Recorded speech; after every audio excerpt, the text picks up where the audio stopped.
just got to realize it. Okay, anyway. Talking about composition arranging, this is a chart. This is a simple chart. This is just a little waltz. We're in the key of C minor. There's only 3 chords. And what we're going to be talking about is different ways to play it. First, you need to just learn to play it. Actually just hold the chord so that you can get the sound of the chord and then the melody in there. Just triads with your left hand.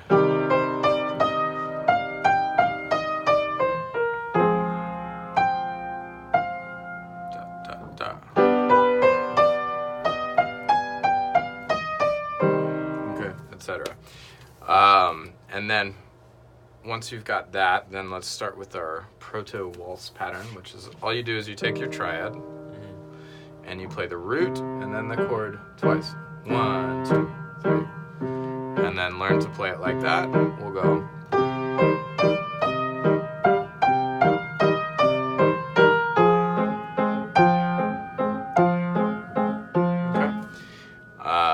And then, once you can do that, then let's talk about the first obvious variation of that. You're playing the 3rd and the 5th, not the whole chord? Yeah. Okay. So root, 3rd and 5th. Root, 3rd and 5th. That's your basic waltz pattern.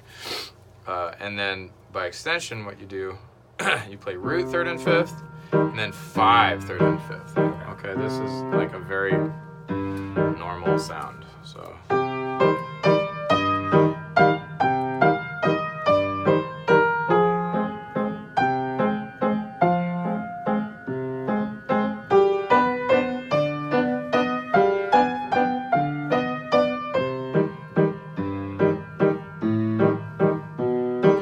Okay,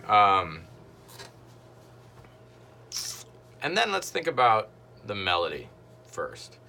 The first thing that you want to do when you're thinking about improvisation, arranging, composition is take this melody and think about different ways that you can play it. So just the first thing that comes to mind for me.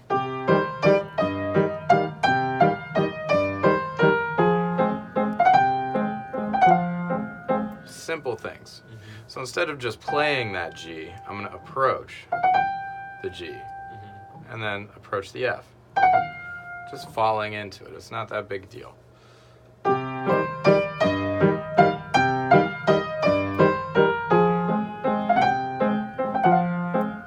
Gives it a little more sugar. What's the terminology for that? Chromatic approach.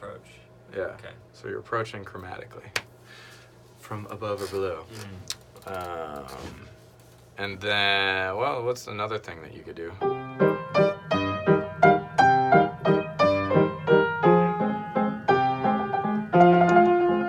All I did there was I played an octave. Because a G is a G is a G. And an F is an F is an F. And then I did a little shake. Because why not? Shake it around a little bit.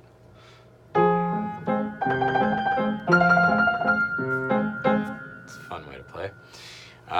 What's another thing that we could do? We could go. And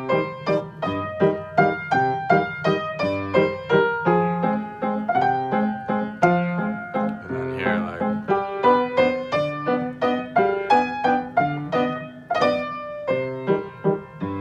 So instead of.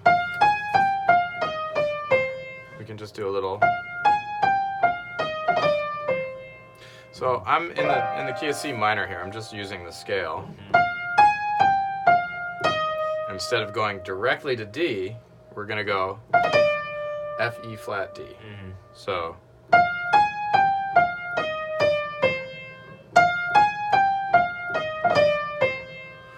So it's really just thinking about the D and approaching it. It's a scalar approach from the scale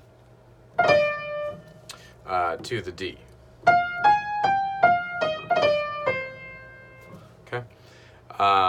Play around with just a couple of things like that, but with the caveat that I really want the basic structure of the melody needs to be really, really solid before you do that.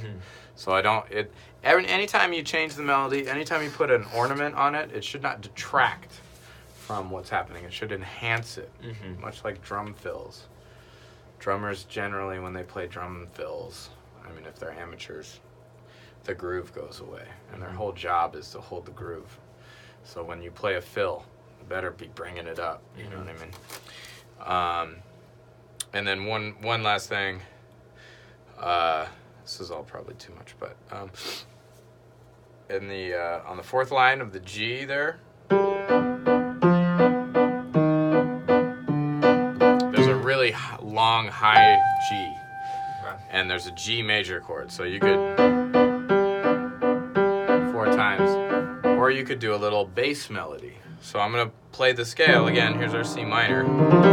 We're starting at G, and there just happens to be 1, 2, 3, 4 before it gets to C, which is actually the next chord in measure 37.